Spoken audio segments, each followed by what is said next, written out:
What's up, everyone? This is Daniel playing at String Lingo. Today I'm going to show you this really sweet minor chord voicing that will make you sound like a gypsy jazz guitarist when you're playing the cello. So our regular minor chord voicing just has the root, fifth, and third in it, like this, barring your first finger. So this is A minor, right? A, E, and C. Now, to get this voicing, we're going to add an F sharp in there. So we have first finger, third finger, second finger up the strings. And we get a nice minor 6 chord voicing. Now, this can be used for diminished chords as well, but we're going to think of it as a minor chord right now with that F sharp. And so let's look at the Gypsy Jazz Anthem minor swing, and we'll superimpose this chord shape. We could just play the chords 1, 4, and 5, right?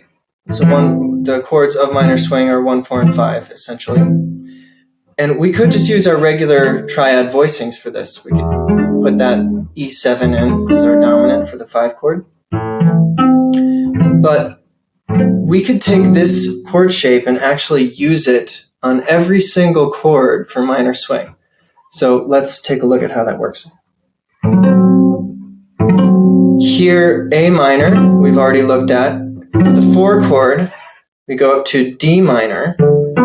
So we're just going to take that first finger, instead of having it down on A, we're going up to 4th position here to a D. Now we're calling this D minor, even though we have a B natural here.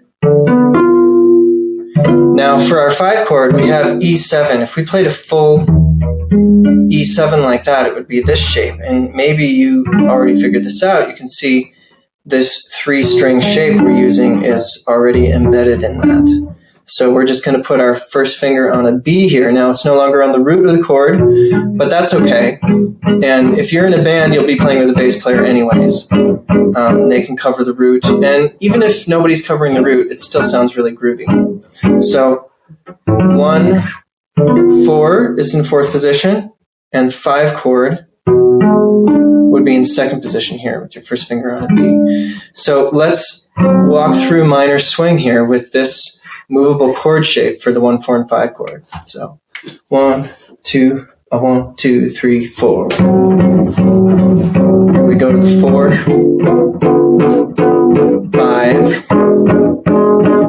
and the 1 chord. I'm going to do a little walk up here. I'll show you in a second. 4 to 1,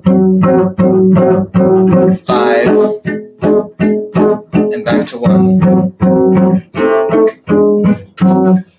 Now we've got this going on the looper here. Let's see how we did with that. That walk up, going from the 1 to the 4 chord, we can use this chord shape as well.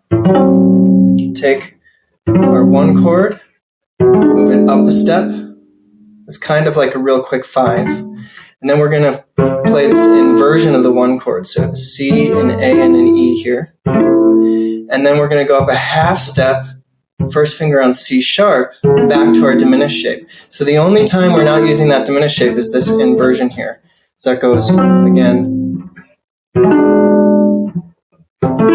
inverted, now on C sharp as kind of a real quick 1-7 or like an A7 that's pointing to the 4 chord. So it's a real quick dominant function there. So one more time, that walk up.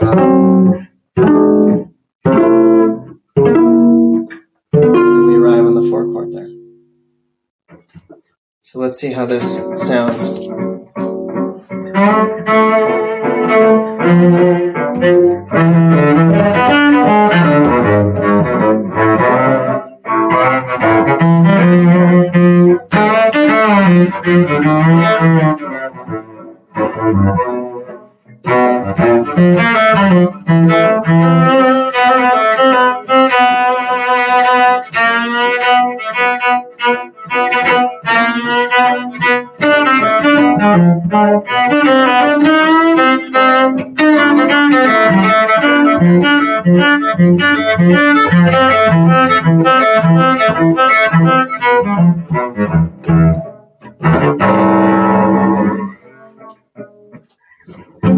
So you can use this voicing as a replacement or substitute for any minor chord when you're playing Gypsy Swing.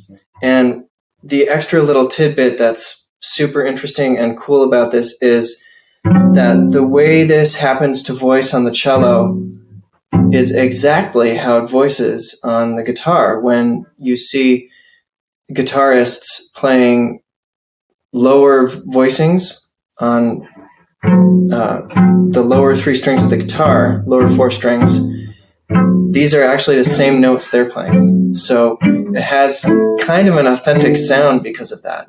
We're playing exactly what a rhythm guitarist would play in some cases. So I hope you enjoyed this video. Please subscribe if you want more, and come to stringlingo.com to check out some of the courses and other lessons I have.